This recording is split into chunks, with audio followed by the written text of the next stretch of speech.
Hey,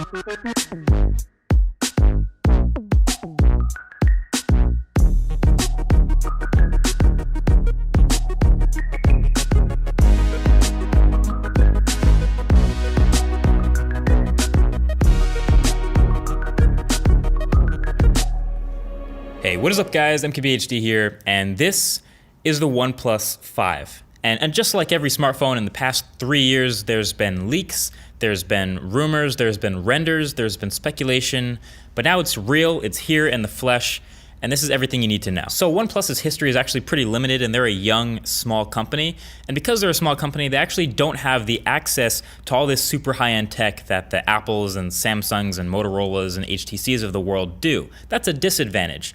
But the advantage to being a small company is you can actually listen to what your core fan base and what your core customers actually want and try to give them that exact product. So OnePlus 5 is another incremental improvement over OnePlus 3T with a few big bullet point changes and a couple minor touch-ups. So first thing you'll notice is the insane specs. You can tell it's an enthusiast brand here. Snapdragon 835, Adreno 540, 6 or 8 gigabytes of RAM, and 64 or 128 gigabytes of storage.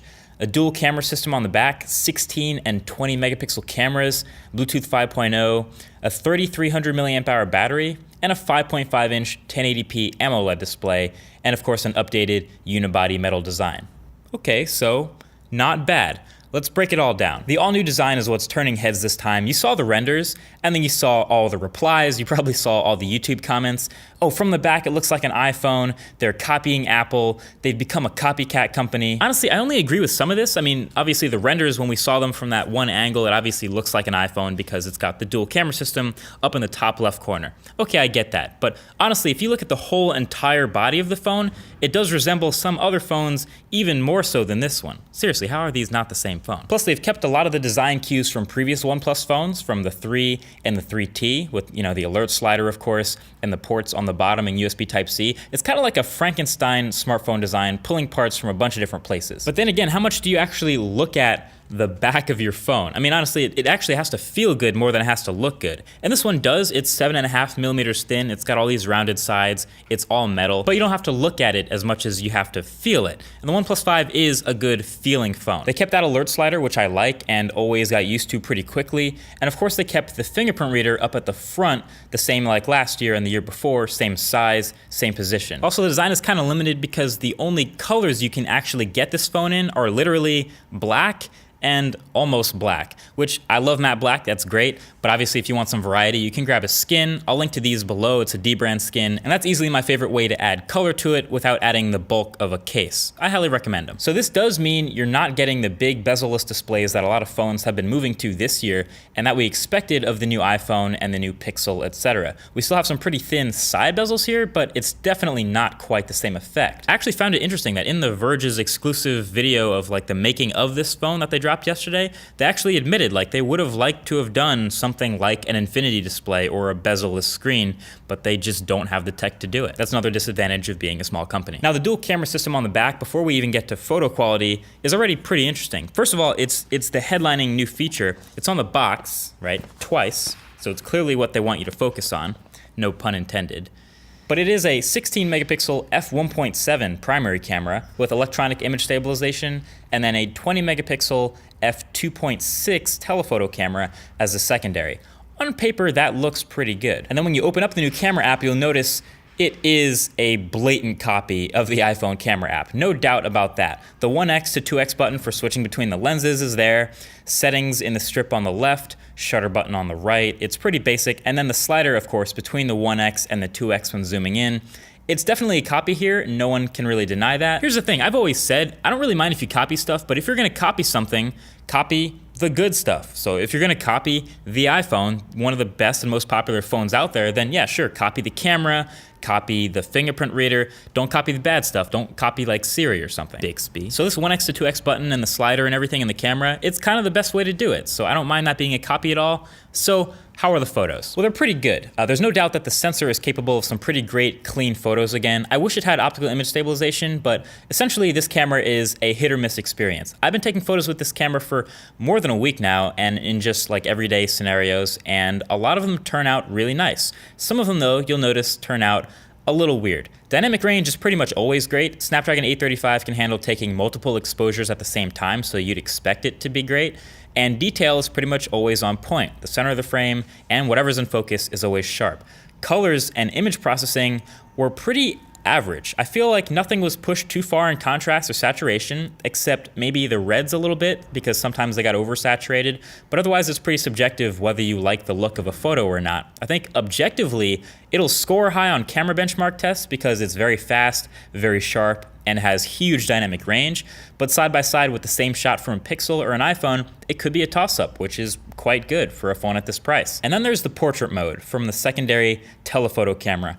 Honestly, overall, this wasn't any better than the same attempts from the iPhone 7 Plus, but also not worse. It kind of struggles with complex edges, but for the most part, it does a good job blurring backgrounds. Obviously, it does a much better job on humans than it does on less predictable, less portrait-y subjects, and it still has some weird halo effects near the edges, but just overall, it doesn't quite match having a naturally shallow depth of field, obviously. So if you're into it, you can use it. I think it'll get better with time with software updates like Apple's has. You know, Apple's was awful when it first came out and was in beta, but it's learned and it's gotten better over time with portraits, and I think this one will too. But right now, it's right in line with what we've already seen, so nothing super new here. Also, you might be wondering why the secondary telephoto sensor with the worst aperture gets the 20 megapixel sensor while the primary gets the 16 megapixel. But their logic for that is pretty simple. It's that when you're doing all that zooming and you go way zoomed in, you're using all the data from the telephoto sensor, so you want it to be a higher resolution, so makes sense. So beyond the design and the camera and the specs, a couple more minor things are new, and a lot of the rest is the same stuff we've seen from previous OnePlus phones. It's great stuff, but it's the same stuff. So battery here is 3,300 milliamp hours, so not bigger. It's actually 100 milliamp hours smaller than the 3T. But the battery life is about the same. It lasts comfortably all day thanks to the chip and the display. And that display, that 1080p AMOLED display, this is probably the thing that's going to get looked at as the biggest downside of a phone when you compare it to the more expensive flagships. But those are all the phones that enthusiasts are also considering buying, so you kind of have to note, those all have 1440p displays or higher, so it's really easy to say, oh, this is 1080p, it must be awful. But I'd always challenge those people to really look at the display and tell if it really does look that much worse. I mean, when I first got it, first took it out the box when it was brand new, didn't even look at the spec sheet and tried to just look at it and tell if I could see if it's a 1080p display or did they finally move to 1440p. And it took me more than just a glance. So it's a pretty good display, it gets bright enough, has pitch black blacks from being an AMOLED, etc. It's good. And then of course that 1080p display also means performance is A+. A Snapdragon 835 with the Adreno 540 and 8 gigs of RAM, of course, all pushing near stock Android on a 1080p display. It better not hiccup. This thing flies through Android, and that's its biggest asset, I think, super smooth performance. Tons of apps stay in memory for a long time, haven't had any memory leak issues, and that's credit to OnePlus keeping the same software philosophy again, near stock Android with a couple of improvements. No skin really, no big overlay, just a couple tweaks thrown in here and there in the settings that they believe will improve the experience. So you can do things like switch between the off-screen or on-screen buttons again with OnePlus 5. You can still mess with the shelf to the left of the home screen by adding widgets to it or messing with the built-in widgets that OnePlus includes, or you can disable it completely, your call. And there's also now a gaming do not disturb mode, which halts all banner notifications from popping up when certain apps, like games, are open. The camera app now has a pro mode, which lets you go full on with manual mode for everything, you know, aperture, focus distance, white balance, ISO, etc. And it shoots RAW, and it even has the level and a live histogram for exposure. The extended screenshot mode is pretty cool. You start the extended screenshot mode, and it literally starts scrolling infinitely until you tell it to stop, and then that's where the screenshot ends. It's pretty intuitive, and it's just kind of fun to watch. It's well done. Dash charging is still awesome, so if you're a super heavy user and you get through this whole thing in a day, it recharges as fast as any other smartphone out there. Bluetooth 5.0 is on board. NFC is not skipped this time. The vibration motor is a lot stronger and louder and more noticeable, so if you're into that, that's important. And the microphones are also improved now too, so for recording video in super loud environments, these will do better. So is the OnePlus 5 worth your money?